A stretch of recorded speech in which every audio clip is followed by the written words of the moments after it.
அருட்பெருஞ்சோதி அருட்பெருஞ்சோதி தனிப்பெரும் கருணை அருட்பெருஞ்சோதி. எல்லா உயிர்களும் இன்புற்று வாழ்க, வள்ளல் மலரடி வாழ்க வாழ்க, கொல்லா விரதம் குவளை எல்லாம் ஓங்குக, நல்லோ நினைத்த நலம் பெறுக, நன்றி நினைத்த எல்லோரும் வாழ்க இசைந்து. உலக மக்களே, அறிவார்ந்த அன்பர்களே, ஆண்மநேய ஒருமைப்பாடுடைய அன்பர்களே, வல்லப்பமானவர்கள் அருட்பெருஞ்சோதி ஆண்டவரால் இந்த பூலோகத்திற்கு ஒரு தாயின் வழியாக வருவிக்க உற்று சென்னையிலே 33 ஆண்டுகள் தோன்றும் துணையாக இருந்து கொண்டிருக்கிறார்கள். அப்போ சென்னையிலே இந்த காலகட்டங்களில் நமது பிள்ளைப்பெருமானுடைய நிலைகள் என்ன என்பதை தான் திருவற்பாவிலிருந்தே பார்த்து கொண்டிருக்கிறோம். 1ஆம் திருமுறையும் 2ஆம் திருமுறையும் நமக்கு அருளிய காலகட்டங்களில் பிள்ளைப்பெருமான் அவர்கள் 16 ஆண்டுகள் சென்னையிலே இருக்கும்போது அவருடைய நிலை என்ன என்பதை நாம் பார்த்து கொண்டிருக்கிறோம். சமயங்களும் மதங்களும் மார்க்கங்களும் சூழ்ந்திருந்த காலகட்டங்களில் வல்லப்பமானவர்கள் சைவ குலத்திலிருந்து வருவிக்க உற்றதனால் அவர் சைவ சமயத்தின் தலைவனாகிய சிவபெருமானை வழிபட்டு நமச்சிவாய, ஓம் சிவாய, நமச்சிவாய என்று மந்திரங்களை சொல்லி எப்படி திருவற்பாவிலிருந்து அவருடைய நிலைகளை பார்த்து கொண்டிருக்கிறோம் என்பதை தான் இப்போது நம் இந்த காணொலியின் மூலமாக பார்த்து கொண்டிருக்கிறோம். வல்லப்பமானவர்கள் 16 ஆண்டுகளிலே சென்னையிலே தோன்றும் துணையாக இருந்த காலகட்டங்களில் அவர் 8 ஆண்டுகள் வரையிலும் இந்த பூலோகத்திற்கு வருவிக்க உற்று 8 ஆண்டுகள் வரையிலும் எந்த நிலையில் இருந்தார் என்பதை அவருக்கே தெரியாது. அவர் இருந்த காலகட்டங்களில் பள்ளியிலே கொண்டு போய் சேர்க்கிறார்கள். பள்ளியிலே படிக்க முடியாது என்று சொல்லி வந்து விடுகிறார். படிக்க முடியாது வந்து விடுவது இயற்கையினுடைய சூழ்நிலையும் இருந்தாலும் கூட அருட்பெருஞ்சோதி ஆண்டவருடைய திருவிளையாடல் இங்கே நடந்து கொண்டிருக்கிறது. அதன் பிறகு 9ஆவது ஆண்டில் அருட்பெருஞ்சோதி ஆண்டவர் வல்லப்பமானவர்கள் வருவிக்க உற்று 9ஆவது ஆண்டில் வல்லப்பமானை பற்றி கூறும்போது அவருக்கு இத்தனாவது வயதை குறிப்பிடக்கூடாது. 1ஆம் வயது, 2வது வயதில், அதாவது 2 வயசில், 3 வயசில் பிரிந்தார், 8 வயசில் பிரிந்தாருன்னு நம்ம சொல்லக்கூடாது. வல்லப்பமானவர்கள் இறைவனுடைய மகன், அவருக்கு வயது இல்லை. வயது இருக்கின்றவன் பிறந்து இறக்கக்கூடியவன் என்ற நிலையை நீங்கள் புரிந்து கொள்ள வேண்டும். அதன் பிறகு 9ஆவது ஆண்டில் அருட்பெருஞ்சாண்டவர் தன் மகன் முன் எழுந்தருளி, மகனே, நீ என்னால் வருவிக்க உற்றவன், நீ என்னுடைய மகன், என் குலத்தின் மூத்த மகன். ஒரு சில காரியங்களுக்காக உன்னை இந்த பூலோகத்திற்கு வருவிக்க செய்திருக்கிறேன். முன்பருவம் பின்பருவம் காட்டி உனக்கு அருள் செய்வேன் என்று கூறி மறைந்து விடுகிறார். ஞானத்தை பெற்றுக்கொள் என்று சொல்லி தன் மகனுக்கு ஞானத்தை கொடுத்துவிட்டு மறைந்து விடுகிறார். அதன் பின் பாடுகின்ற ஆற்றலை பெற்றுக்கொள்கிறார்.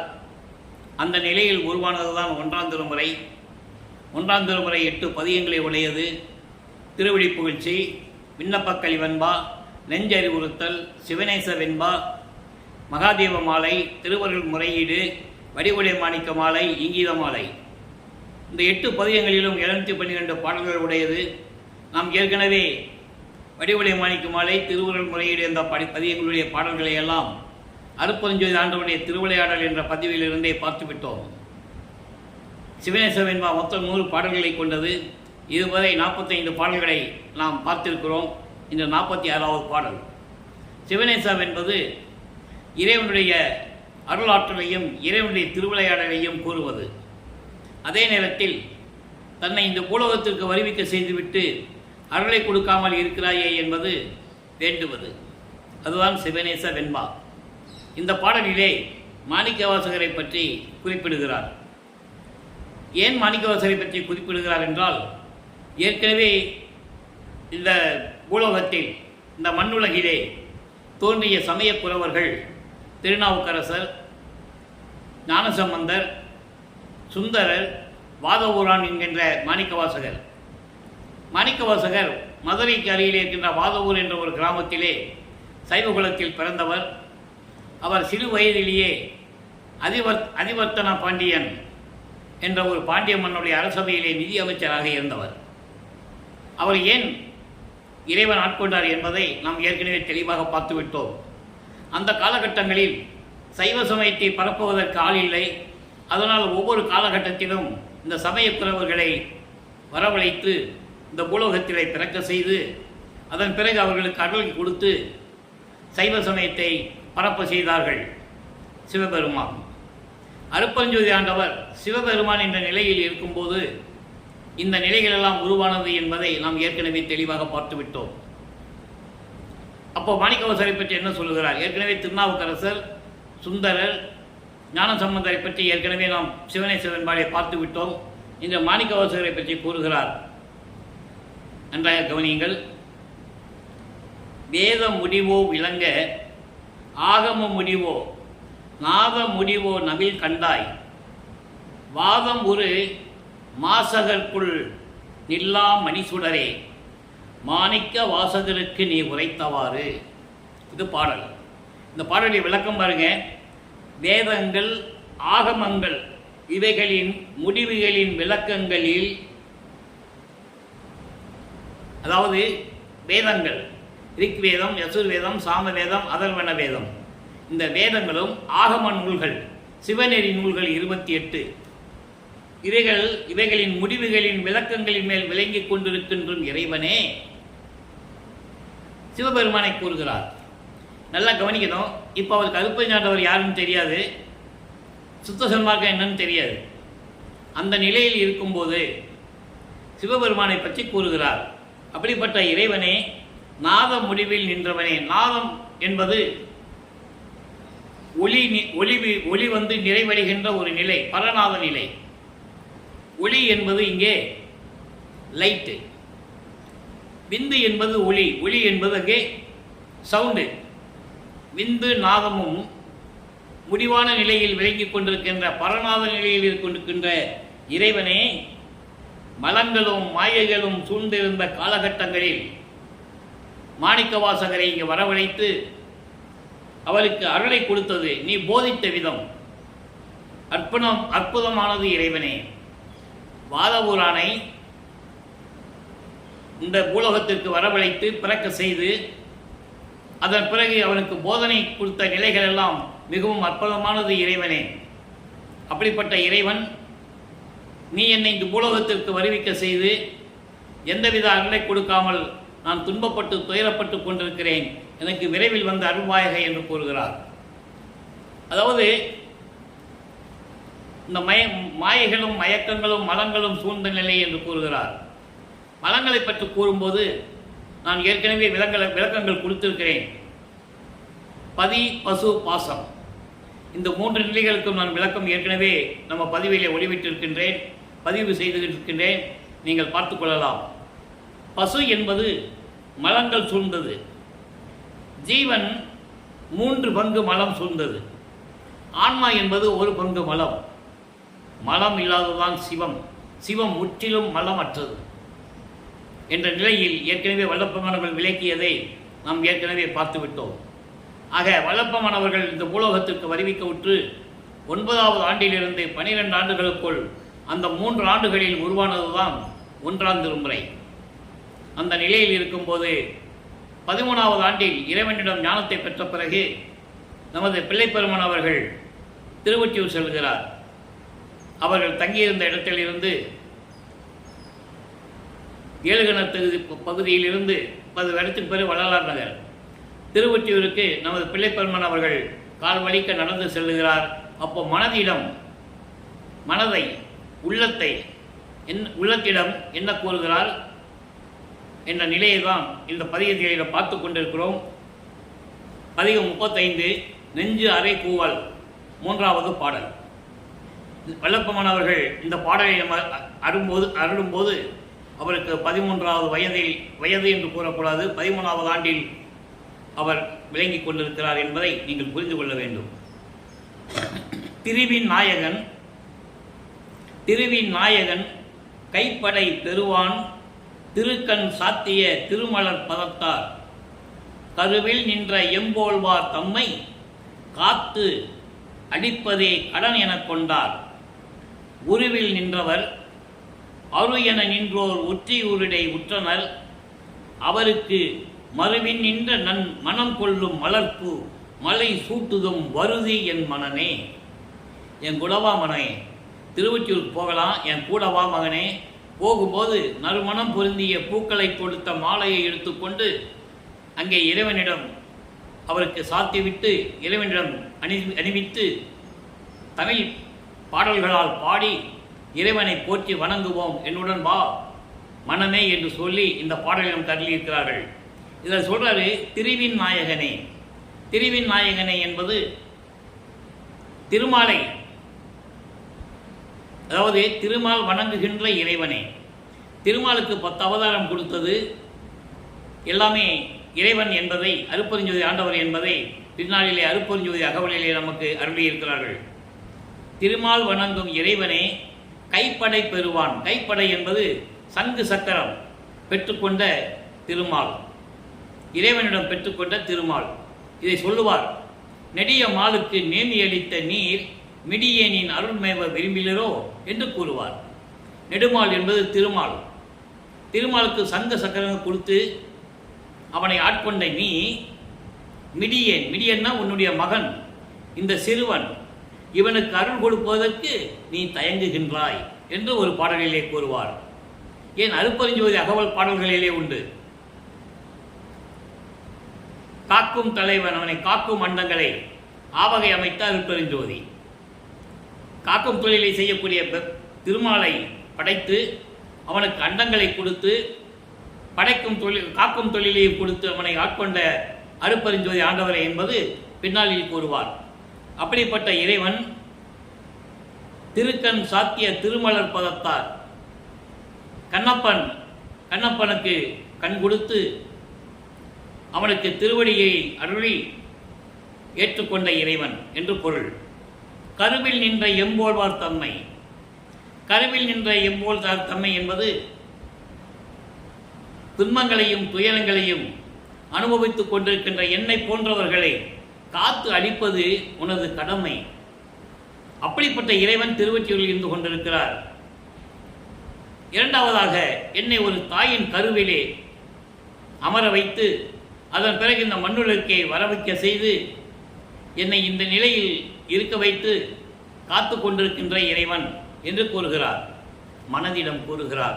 மனதிடம் கூறுவது போல உலக மக்களுக்கு தெரிவிக்கிறார். அப்படிப்பட்ட இறைவன் திருவொற்றியூரிலே இருக்கின்றார். அருவமாகவும் உருவமாகவும் இருந்து கொண்டிருக்கிறார். இறைவனிடம் போய் எல்லாரும் போற்றி வணங்கி கொண்டிருக்கிறார்கள். அப்படிப்பட்ட இறைவனுக்கு நல்ல மனமுடைய நல்ல மலர்களை மாலையாக தொடுத்து அந்த பூமாலையை எடுத்து சென்று இறைவனுக்கு அணிவித்து போற்றி வணங்குவோம், என்னுடன் வா மனமே திருவொற்றியூருக்கு என்று கூறுகிறார். இறைவனுடைய திருவிளையாடல்களையும் இறைவனுடைய நிலையையும் அதே நேரத்தில் நாம் இறைவனை போற்றி வணங்குவோம் என்ற நிலையையும் மனதிடம் கூறுவது போல இந்த பாடலை நமக்கு அருளியிருக்கிறார்கள். ஆக வல்லப்பமான் அவர்கள் சென்னையிலே 1824 ஆண்டு முதல் 1840 ஆண்டுகள் வரை இந்த 16 ஆண்டுகளில் அவருடைய நிலையில் எப்படி இருந்தார் என்பதை 1ஆம் திருமுறை 2ஆம் திருமுறை பாடல் மூலமாக பார்த்து கொண்டிருக்கிறோம். வல்லப்பமான் அவர்கள் அருட்பெருஞ்சோதி ஆண்டவரால் இந்த பூலோகத்திலே மருதூர் என்ற கிராமத்திலே, சிதம்பரம் அருகிலே இருக்கின்ற கிராமம், அங்கே ராமையா பிள்ளை சின்னையம்மை அவர்களுடைய இல்லற வாழ்க்கையில் சைவ குலத்தில் வருவிக்க உற்றார். வருவிக்க உற்றார் என்பது இறைவனால் வருவிக்க உற்றவர். ஏற்கனவே அவர்களுக்கு பிறந்த குழந்தைகள் 4 பேர் உண்டு. 2 ஆண் பிள்ளைகள், 2 பெண் பிள்ளைகள். அவர்கள் பிறந்தவர்கள். நமது வல்லப்பமானவர்கள் இறைவனால் வருவிக்க உற்றவர். அந்த உபகாரத்தால் பெற்ற தாய் என்பால் ஒருத்தியின் கருவறையில் இருக்கும்போது அங்கே எப்படியெல்லாம் திருவிளையாடல் நடந்தது என்பதை நாம் ஏற்கனவே பார்த்து விட்டோம். அதன் பிறகு சென்னைக்கு சென்ற பிறகு 16 ஆண்டுகள் வரையும், அதாவது 33 ஆண்டுகள் சென்னையிலே இருந்து கொண்டிருக்கிறார்கள். இந்த 33 ஆண்டுகளிலே 8 ஆண்டுகளில் அவர் எப்படி எந்த நிலையில் இருந்தார் என்பதை தான் பார்த்து கொண்டிருக்கிறோம். அருட்பெருஞ்சாண்டவர் 1/1/1823 ஆண்டு அவருடைய திருவிளையாடலை தொடங்கி 30/1/1874 இரவு 12 மணி வரையிலும் 51 ஆண்டுகள் திருவிளையாடல் நடந்து கொண்டிருக்கிறது. அந்த 51 ஆண்டுகளை 8 ஆண்டுகளாக பிரித்து அருட்பெருஞ்சோதி ஆண்டவர் தன் மகனுக்கு எப்படியெல்லாம் அருளை கொடுத்தார், எப்படியெல்லாம் ஆட்கொண்டார் என்பதை தான் திருவற்பாவின் மூலமாக பார்த்து கொண்டிருக்கிறோம். இப்போ 16 ஆண்டுகள் வரைக்கும் அவர் இந்த நிலையை பார்த்து விட்டோம். அதன் பிறகு சுத்த மார்க்கத்தை பெற்ற பிறகு அவருடைய நிலை என்ன, எப்படியெல்லாம் இறைவனிடம் அருளை பெற்றுக்கொண்டார் நிலைகளை தான் ஆறாம் திருமுறையிலிருந்து பார்த்து கொண்டிருக்கிறோம். ஏன் ஆறாம் திருமுறையிலிருந்து ஒப்பிட்டு பார்த்து கொண்டிருக்கிறோம் என்றால், இவர் சைவ நிலையில் சைவ சமயத்தை சார்ந்திருந்த போது, சைவ சமயத்தின் தலைவனாகிய சிவபெருமானை வணங்கி கொண்டிருந்த போது, சைவ சமயத்தின் அடையாளமாகிய திருநூரை பூசிக்கொண்டு நமச்சிவாயா ஓசுமாயா என்ற மந்திரங்களை சொல்லி சரியை கிரிய யோகம் என்ற 12 நிலைகள் அவருடைய நிலை என்ன என்பதை நாம் பார்த்தோம்.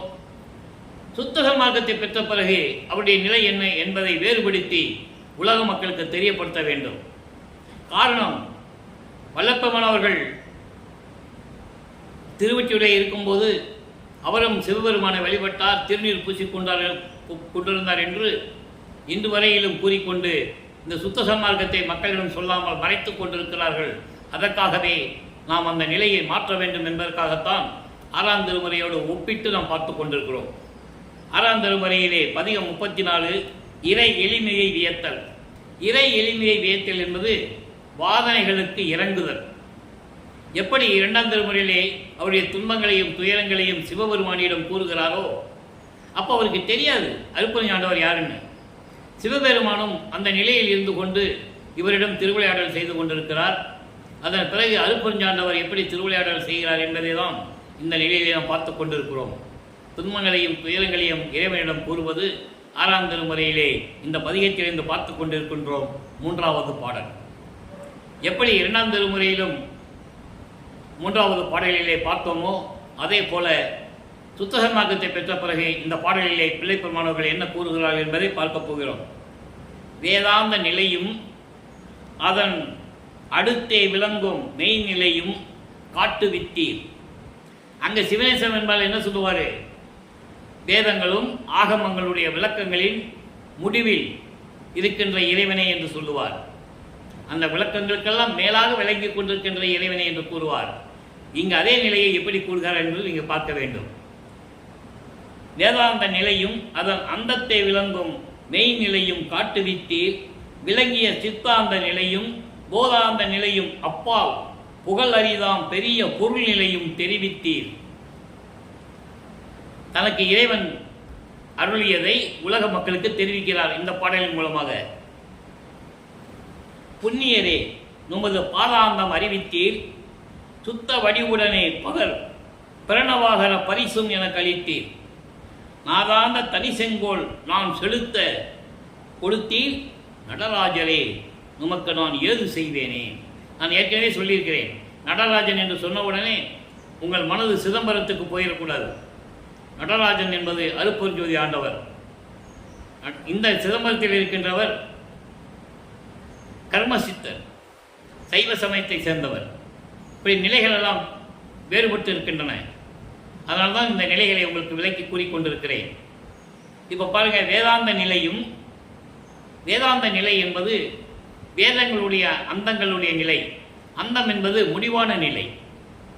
ரிக்வேதம், யசுர்வேதம், சாமவேதம், அதர்வவேதம் போன்ற வேதங்களின் விளக்கங்களுடைய நிலையும், வேதங்கள் சிவபெருமானை வழிபட்டதில்லை, சைவ நெறியை கூறியதில்லை. அதான் நீங்கள் புரிஞ்சுக்கணும். ரிக்வேதம் என்பது இந்திரனை பற்றி புகழ்ந்து பாடுவது ரிக்வேதம். யசுர்வேதம் என்பது பொதுவான, அதாவது சிறு தெய்வங்களை பற்றி பாடுவது சாமவேதம்.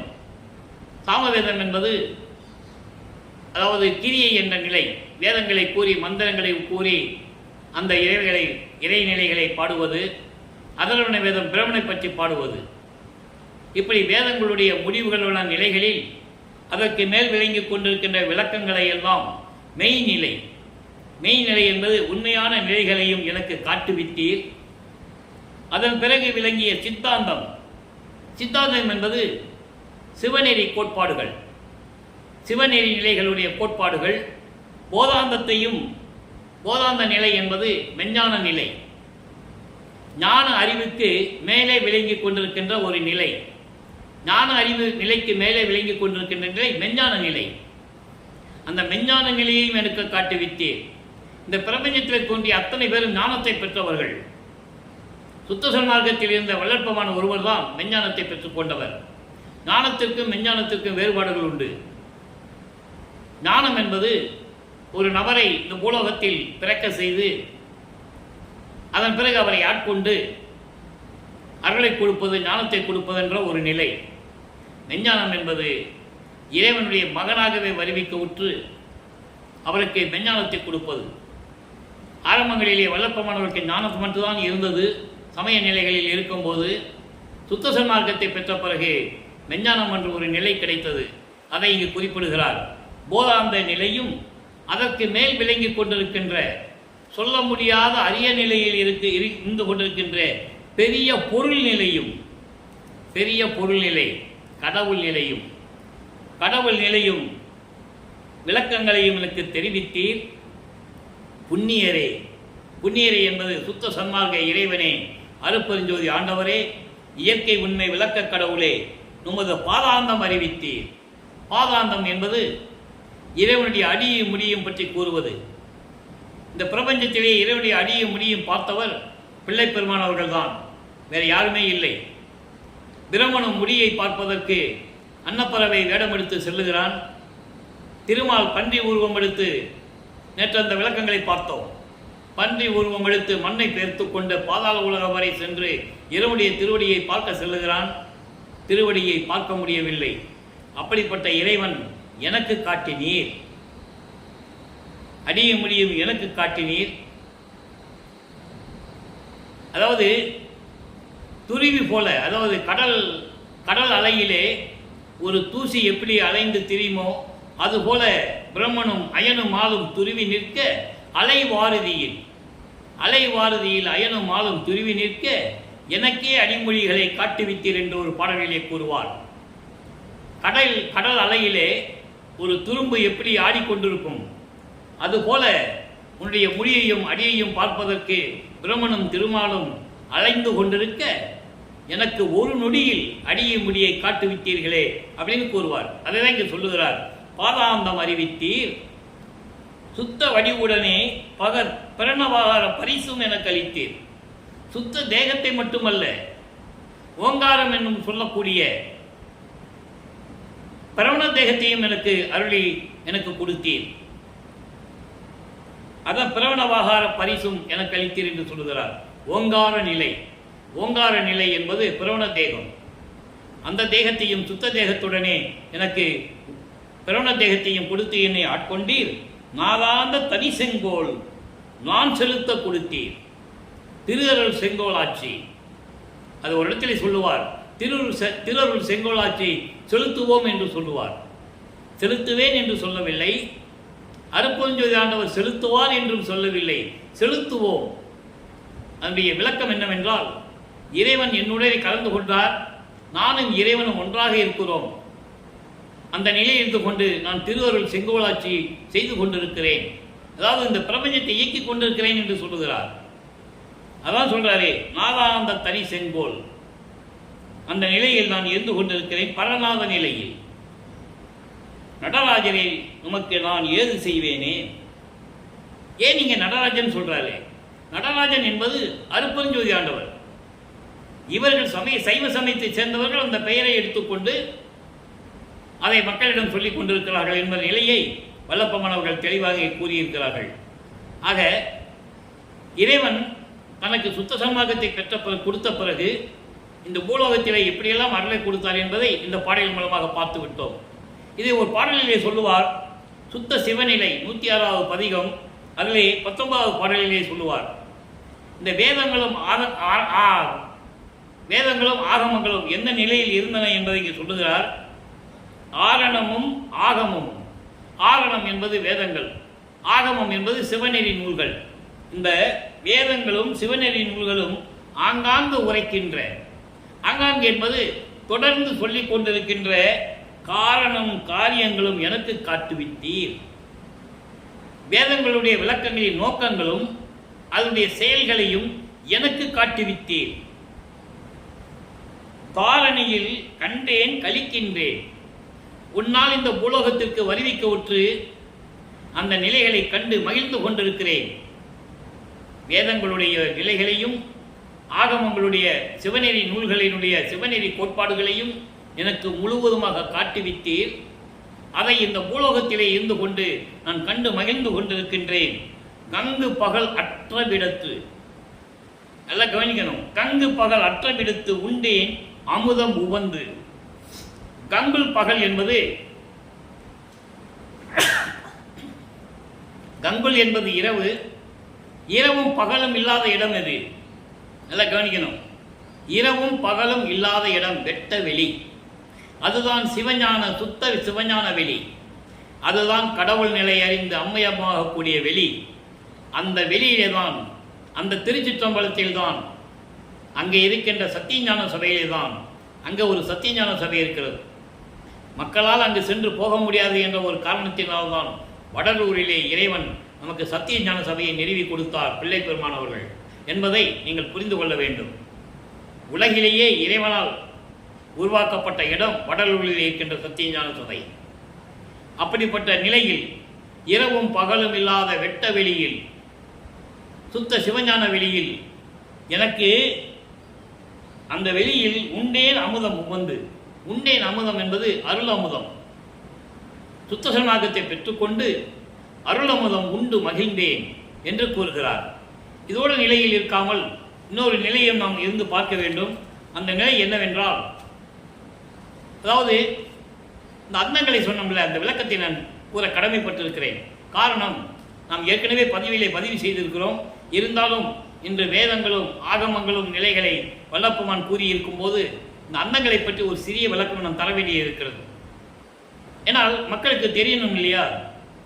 சமயங்களிலும் மதங்களிலும் கூறப்பட்ட இந்த அந்தங்கள் 6 அந்தங்கள்: வேதாந்தம், சித்தாந்தம், போதாந்தம், நாதாந்தம், கலாந்தம், யோகாந்தம். சுத்த சன்மார்க்கத்துக்கு வந்த பிறகு அது சுத்த வேதாந்தம் என்று கூறுவார். அந்த வேதங்கள் எல்லாம் சுத்த வேதாந்தம், சுத்த சித்தாந்தம் என்று கூறுவார். அந்த நிலைகளை நாம் உலக மக்களுக்கு தெரியப்படுத்த வேண்டும். ஏற்கனவே பிரபஞ்சத்தில் தோன்றிய ரிஷிகளும் முனிவர்களும் எத்தனையோ பேர்கள் தோன்றினார்கள். இந்த விளக்கங்களை எல்லாம் உலக மக்களுக்கு யாரும் தெரியப்படுத்தவில்லை. ஒரு சில இடங்களிலே சைவ மார்க்கத்தை சேர்ந்த சைவ சமயத்தில் இருக்கின்ற இந்த வேதங்களை பற்றியெல்லாம் ஏற்கனவே கூறியிருக்கிறார்கள். திருமூலர் திருமந்திரத்திலே கூறியிருக்கிறார். அன்பர்களை நான் ஏற்கனவே கூறியிருக்கிறேன். அதாவது திருவருட்பாவை பற்றி பேசும்போது மற்ற நூல்களை பற்றி நான் பேசுவதில்லை. இருந்தாலும் சில நேரங்களில் சில உண்மைகளை கூற வேண்டிய கடமை இருக்கிறது. திருமூலர் சில இடங்களிலே இந்த அந்தங்களை பற்றி கூறியிருக்கிறார். ஆனால் சுத்த சன்மார்க்கத்தில் இருக்கின்ற அந்தங்கள் எப்படிப்பட்டது என்பதை நாம் விளக்கி சொல்ல வேண்டிய ஒரு சூழ்நிலையில் இருக்கிறோம். காரணம், வல்லப்பமானவர்கள் இந்த பூலோகத்திற்கு வருவிக்க உற்ற நிலையையும், இதனால் நமது பிள்ளை பெருமான்கள் பெற்ற அருள்நிலைகளையும் 203 ஆண்டுகள் வல்லப்பமானவர்கள் வருவிக்க விட்டு 203 ஆண்டுகளாகியும் அவர் அருப்பெருஞ்சோதி ஆண்டவராகி தனது தந்தை வந்து தன்னோடு கலந்து கொண்டு இவர் அருப்பெருஞ்சோதி ஆண்டவரான பிறகு கிட்டத்தட்ட 153 ஆண்டுகள் நிறைவடைந்த நிலையிலும் கூட இறைவனுடைய அருள்நிலைகளை எல்லாம் விளக்கமாக திருவருட்பாவின் பாடல் மூலமாக விளக்கி சொல்ல வேண்டியது நமது கடமை. இதுவரை யாரும் கூறவில்லை. அந்த நிலை எனக்கு இந்த வள்ளலார் ஊரினருக்கு எனது தந்தை வல்லற்பமான்கள் அருளியதனால் அந்த நிலையை என்னால் கூற முடிகிறது. இப்போ வேதாந்தம் என்பது வேதங்களின் அந்தம். அந்தம் என்பது ஒரு முடிவான நிலை. அப்போ வேதங்களுடைய விளக்கங்களுடைய முடிவான நிலை வேதாந்தம். சித்தாந்தம் என்பது ஆகமங்களின் அந்தம், சிவத்தின் கோட்பாடு. அங்கே சிவன் என்பது வேறு. சிவம் வேறுபாடுகள் உண்டு. சிவன் சைவ சமயத்தை சேர்ந்த தலைவன், சைவ சமயத்தின் சேர்ந்த தலைவன். சிவம் அருப்பெருஞ்சோதி ஆண்டவர், சுத்த சன்மார்க்கத்தின் தலைவன்.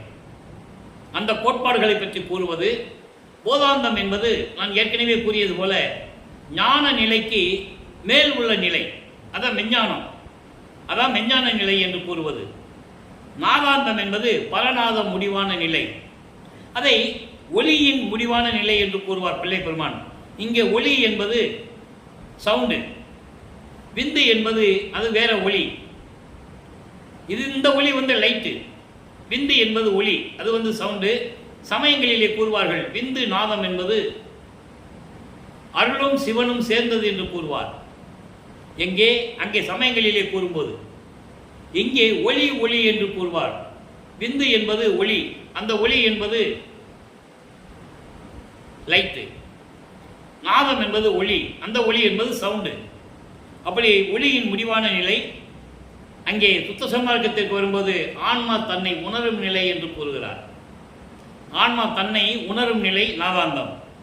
கலாந்தம் என்பது கலை பிளஸ் அந்தம். கலை நூல்கள், புராணங்கள், இதிகாசங்கள், பற்ற நிறைய சாஸ்திர நூல்கள், எல்லா நூல்களும் உண்டு. அதையெல்லாம் கடந்த ஒரு நிலை, சுத்த சன்மார்க்க நிலை, சிவ ஞானத்தை குறிக்கக்கூடிய அனுபவ நிலை இங்கே சுத்த சன்மார்க்கத்தில். யோகாந்தம் என்பது யோக நிலைகளுடைய முடிவான நிலை. சமயங்களிலே யோக நிலை என்பது தியானம். அந்த தியானம் ஒரு நிலையிலே இருந்து கொண்டு பல ஆண்டுகளாக உட்கார்ந்து கொண்டு அந்த யோக நிலையில் இருப்பது.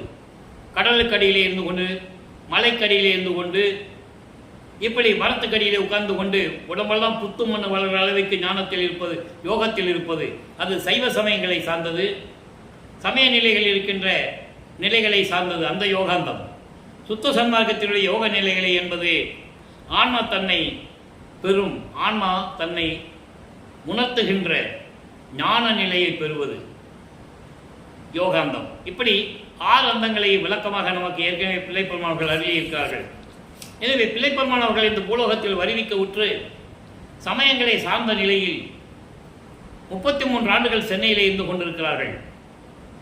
ஒவ்வொரு 8 ஆண்டுகளிலும் நாம் இதுவரையில் இப்போ 16 ஆண்டுகளுக்குள் பிள்ளைப்பெருமானுடைய நிலையை பார்த்து கொண்டிருக்கிறோம். ஏற்கனவே நாம் அருட்பெருஞ்சோதி ஆண்டவருடைய திருவிளையாடல் பதிவிலே முழுமையாக பார்த்திருக்கிறோம். 400 பதிவுகள் வீடியோ கிட்டத்தட்ட போட்டிருக்கோம். அதெல்லாம் நீங்கள் பார்த்திருப்பீங்கன்னு நினைக்கிறேன்.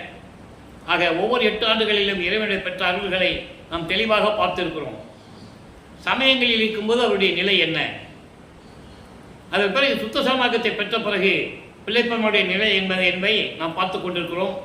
எனவே அன்பர்களே, ஒவ்வொரு காலகட்டங்களிலும் நமது பிள்ளைப்பெருமான் அவர்கள் அருட்பெருஞ்சோதி ஆண்டவரால் இந்த பூலோகத்திற்கு வருவிக்க உற்று அவருடைய நிலைகள் எப்படி இருந்தது என்பதை திருவருட்பாவின் பாடல் மூலமாக நாம் பார்த்து கொண்டிருக்கிறோம். நீங்களும் சுத்த சன்மார்க்கத்தில் இணைந்து சுத்த சன்மார்க்கத்தை பெற்றுக்கொண்டு சுத்த சைவ நிலையில் இருந்து கொண்டு ஒளி வடிவில் இருக்கின்ற, தீப வடிவில் இருக்கின்ற அருட்பெருஞ்சோதி ஆண்டவரை வணங்கி அருட்பெருஞ்சோதி அருட்பெருஞ்சோதி தனிப்பெருங்கருணை அருட்பெருஞ்சோதி என்ற மகாமந்திரத்தை சொல்லி இறைவனுடைய அருளையும் செல்வங்களை எல்லாம் பெற்றுக்கொண்டு இந்த வையகத்திலே நீங்கள் வாழ்வாங்க வாழ வேண்டும், நோயற்ற வாழ்வில் வாழ வேண்டும், மரணமில்லா பெருவாழ்வை நீங்கள் பெற வேண்டும் என்று இறைவனுடைய தயவோடையும் கருணையோடையும் வாழ்த்தி வணங்கி இந்த வள்ளலார் ஊழியன் விடைபெறுகிறேன். மீண்டும் நாளை சந்திப்போம். நன்றி, வணக்கம். அருட்பெருஞ்சோதி அருட்பெருஞ்சோதி தனிப்பெரும் கருணை அருட்பெருஞ்சோதி. தினமும் இறைவனுடைய விளக்கங்களை அறிந்து பெற்றுக்கொண்டு மகிழ்ந்து இறைவனிடம் நீங்கள் கேட்க வேண்டியதெல்லாம் கேட்டு எல்லாவற்றையும் பெற்றுக்கொள்ளுங்கள்.